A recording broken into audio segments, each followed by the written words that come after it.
बूढ़ा शख्स जिसे मालिक मकान ने धक्के मार कर बाहर निकाला। बेबस बूढ़े की तस्वीर अखबार में शाया हुई तो तहलका मच गया। हुक्काम की दौड़े लग गईं। कौन था वो शख्स? भारत के शहर अहमदाबाद के आम से मोहल्ले में 90 बरस के बूढ़े शख्स को मालिक मकान ने इसलिए बाहर निकाल दिया था क्योंकि उसने 5 माह से किराया अदा नहीं किया था। मालिक मकान ने बूढ़े आदमी का सामान घर से बाहर फेंक दिया। बुजुर्ग के पास मुख्तसर सा तो सामान था, एक चारपाई, प्लास्टिक की एक बाल्टी और 2-4 पुराने बर्तन। बूढ़ा आदमी बेबसी की तस्वीर बनकर फुटपाथ पर बैठ गया। मोहल्ले के लोग मालिक मकान के पास गए कि वो बूढ़े आदमी को रहने की इजाजत दे दे क्योंकि उसका कोई वाली वारिस नहीं, वो कहीं से उधार पकड़कर किराया भी अदा कर देगा। अभी ये बहस जारी थी कि एक अखबारी रिपोर्टर का गुजर हुआ। उसने बेबसी की तस्वीर बने हुए बूढ़े की तस्वीर बनाई। अभी वो तस्वीर बना ही रहा था कि मालिक मकान लोगों के कहने पर बूढ़े आदमी को 2 माह मजीद रखने के लिए तैयार हो गया। मगर रिपोर्टर के पास स्टोरी थी कि अहमदाबाद में एक बूढ़े आदमी के साथ ऐसा सलूक क्यों हुआ। रिपोर्टर ने दफ्तर जाकर वो तस्वीर अपने एडिटर के सामने रखी। अभी इसने स्टोरी बयान करना थी कि एडिटर तस्वीरें देखकर चौंक उठा। एडिटर ने अपने रिपोर्टर से पूछा कि तुम इस बूढ़े आदमी को जानते हो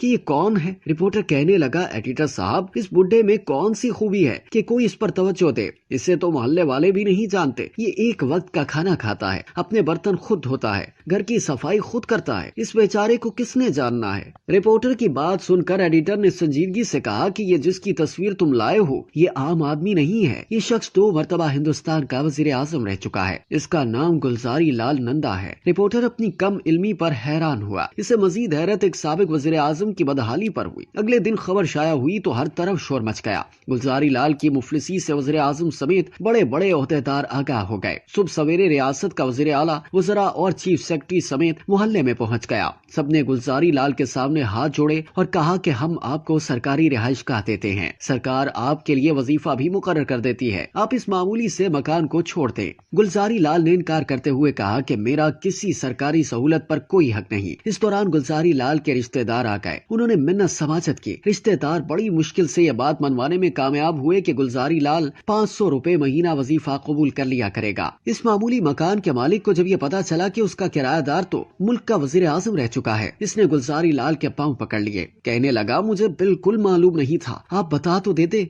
बूढ़े गुलजारी लाल ने जवाब दिया कि ये बताने की जरूरत नहीं कि वो कौन है, बल्कि वो तो एक मामूली सा किराएदार है बस। गुलजारी लाल जब तक जिंदा रहा उसी मकान में रहा और मरते दम तक 500 रुपए में गुजारा करता रहा। अहमदाबाद में 99 बरस की उम्र में फौत होने वाले गुलजारी लाल का जन्म 1898 में सियालकोट में हुआ था। FC कॉलेज लाहौर के बाद मुंबई और अहमदाबाद की यूनिवर्सिटियों में तालीम हासिल की। सियासत में कदम रखने के बाद वजीर खारजा बने। 1964 में जवाहरलाल नेहरू के इंतकाल के बाद गुलजारी लाल को मुल्क का वजीर आजम बना दिया गया। फिर 1966 में लाल बहादुर शास्त्री के बाद दोबारा वजीर आजम के मनसब पर विराजमान हुए। 2 बार वजीर आजम रहने वाले गुलजारी लाल का जब इंतकाल हुआ तो उस वक्त उनका ना तो कोई जाती घर था और ना ही कोई बैंक बैलेंस।